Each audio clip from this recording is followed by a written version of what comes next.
Hello and welcome back to the David67 Celtic News YouTube channel. Today's video going to be a preview of tomorrow evening's Celtic against Kilmarnock Scottish Cup match, game that will be kicking off at 5:30, 17:30, and the game is live on Premier Sports. Celtic look to retain the Scottish Cup and continue on the path to another treble this season. Today's video, going to have a wee look at the stats of Celtic against Kilmarnock. A wee look back to the last time Celtic played Kilmarnock in the Cup. Some predictions regarding the score and the potential lineup for tomorrow's match. And also a wee quick roundup of transfer news in and out. And it has been a rather frustrating day that nothing really is getting any clearer regarding potential move back to the club for Kieran Tierney, a move away for Alex Valley, Greg Taylor, possibly Lewis Palma, possible Mike Navrocki, and no move regarding any incoming player. Brendan Rodgers did a press conference this afternoon. Good news is that Celtic, in essence, have a completely full fit squad apart from James Forrest, and that Dyson Maida is back fit and is under consideration as a starter for tomorrow's game against Kilmarnock. So, very good news. And no other injury issues in the aftermath of the Dundee 3-3 draw on Tuesday evening. Looking at my predicted lineup for the Kilmarnock Cup match tomorrow evening, Kasper Schmeichel in goal, Alsa Johnston at right back, Cameron Carter-Vickers at centre back. I'm going to go for Austin Trusty beside Carter-Vickers. I think Trusty is the better defender. I think he needs a vote of confidence. Interestingly, coming from Kasper Schmeichel's press conference this afternoon, Austin Trusty has played 22 games for Celtic, 11 of which have been clean sheets, which is quite impressive. And in 13 Scottish Premiership matches with Austin Trusty as a starter, there have been only 7 goals conceded by Celtic. So a really quite remarkable record in the league with Trusty in the team. For that reason, I'm going to go for Trusty myself, although I do have suspicions that Rodgers is going to revert to one of his favourite players, Liam Scales, which I think could be a potential problem both for the game against Kilmarnock and the game against Young Boys Byrne in the midweek, as it's likely whoever gets the start for Saturday's game will get the start for the Young Boys Byrne game, assuming no injuries or terrible performance. At left back, going to go for Greg Taylor. Some confusion regarding Alex Valley. The story that I put forward yesterday was that Valley was to be loaned to Como, but only if Celtic got another left back in to replace him in this transfer window. That left back might well be Kieran Tierney, although that's still up in the air, as there has not been any announcement as yet regarding Kieran Tierney coming either in a pre-contract signing to start in the summer of 2025 or coming on some form of loan from now till the end of May, then joining on the freedom of contract after that. In central midfield, in a more withdrawn position, Cal McGregor in front of him.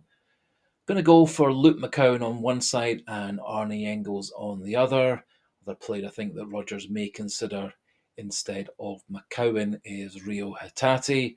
McCowan, I think, started well against Dundee but seemed to fade away, and that's been the case a couple of times with Luke McCowan. And Rio Hatate has had, over the last few weeks, several good games and several poor games. And against Dundee on Tuesday, he was pretty much anonymous. And I say it's a toss-up between those two for the third midfield position. Out wide on the right, Nicholas Kuhn. Out wide on the left, Dyson Maida. And through the middle, Kyogo. And I suspect that if we can get a couple of goals up and nice and comfortable, that Rodgers may well take off both Kuhn and Maeda, maybe take off Carter Vickers or Alistair Johnston, maybe even taking off Callum McGregor, as he is one of the Celtic players who over the last 3 or 4 weeks has had an incredible number of games and minutes played over that period as well. In terms of a predicted result, I'm going to go for a 2-0 win for Celtic, which of course was the result the last time we played them, which was an away game. And before that, we played them at home in the league opener, a game that won 4-0. And just before that was a 5-0 away win, which clinched the title for us last season. So Celtic obviously on a good run of form against Kilmarnock. Kilmarnock have been a wee bit of a bogey team for Rodgers in his second spell as Celtic manager. Since that time, Celtic have played Kilmarnock 7 times. Celtic have won 4, lost 2, and drawn 1 over that 7-game spell of Rodgers' second time as Celtic manager. Looking at all time between Celtic and Kilmarnock, Celtic have 80 wins, 19 draws, and just 10 defeats. The last 35 games against Kilmarnock at Celtic Park, 27 wins, 6 draws, 2 losses. So clearly, Celtic have an excellent record against Kilmarnock in all-time games, and especially so at Celtic Park. Looking at recent form for the two teams over the last 6 games over the festive periods, Celtic had 4 wins, 1 draw, 1 defeat, and in that same period, Kilmarnock 2 wins, 2 draws, 2 defeats. They of course have had an extra few days off, as they did not have a midweek game this week. And the last time I can find Celtic playing Kilmarnock in the Scottish Cup was 13th of March 2010, which was a Scottish Cup quarter-final, a game that Celtic won 3-0, and the game in which Robbie Keane scored a hat-trick for Celtic to secure the win and advancement to the semi-finals of the Cup that year. And I certainly see, as I said earlier, a repeat of that sort of scoreline, a 2-0 or a 3-0 win for Celtic, and ideally giving a few of Celtic's best players a wee bit of a rest prior to the game against Young Boys Bern, but we'll see how things pan out tomorrow. A few wee bits of Celtic news, rather surprise news coming out yesterday evening was that David Pleat has been appointed as Celtic scout to scout English football. Wee bit surprised that Celtic are going for an 80-year-old ex-English club manager, a man who has been out of management for, I think, over 20 years, having previously been manager at Spurs on a couple of occasions and also at Luton on a couple of occasions.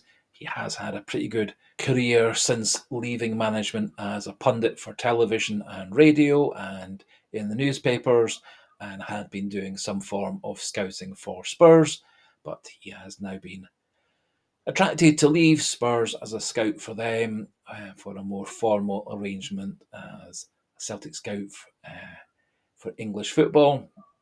And hopefully that all does work out. But maybe we can find 1 or 2 wee nuggets of good players. And certainly at the moment, Celtic do look to be closely following Louis Barry. There are some stories that Celtic put in a 10 million package bid for him yesterday, a 5 million up front and 5 million extra in various different add-ons and clauses. At the same time, Lens from France put in a £12 million package for Louis Barry, but it's thought that Aston Villa are going to reject both of those and keep Barry in their squad for the rest of the season. but we're just waiting for final confirmation of that. No real progress on any other story, as I was saying, regarding transfers in and out. It would appear that the Alessandro Bernabé transfer to Internacional of Brazil is still on hold. There seems to be some kind of hold up regarding plane tickets, according to a couple of news stories in the Brazilian press. Not quite sure what all that means, but it would appear that the deal to take Bernabé to Internacional in Brazil is signed, sealed, and delivered, but just waiting for final ratification over with the Brazilian Football Association. One final little bit of news, secondary to Brendan Rodgers' press conference. He was, in essence, indicating that he wasn't really expecting terribly much in terms of business until the Champions League games are all done. I think he was implying that teams who were involved in the Champions League and the Europa League, of which there are a couple of rounds each before the final qualifying for the knockout stage, I think he was implying a lot of teams are keeping their squads together until the end of this first phase of those two European competitions, and then looking to reassess and add to their squad or release players for transfer and loan after that phase has been completed. And of course, the January transfer window actually extends a wee bit into February this time, and the transfer window actually shuts at 11 p.m. on Monday, the 3rd of February. And so there's an extra couple of days over the weekend for Celtic and other clubs to finalise deals and then get everything over the line over the course of Monday, the 3rd of February, before the deadline at 11 p.m. Celtic, of course, last time around made some last-minute signings. Arnie Engels, Austin Trusty, and Luke McCowan, all in essence coming in on the very final day of that transfer window, with the Luke McCowan deal being very close to the wire, and the Arnie Engels deal being delayed a bit by delays with flights, etc., up to Glasgow.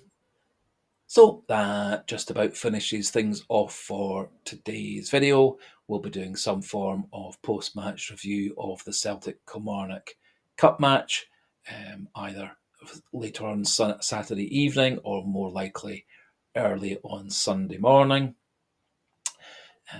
And if any transfer stories, news, gossip builds up over the course of Saturday into Sunday morning, I'll pop that into the post-match review video as well. So just to finish off, good luck Celtic in beating Kilmarnock tomorrow and getting through to the next round of the Cup. Goodbye and hail, hail.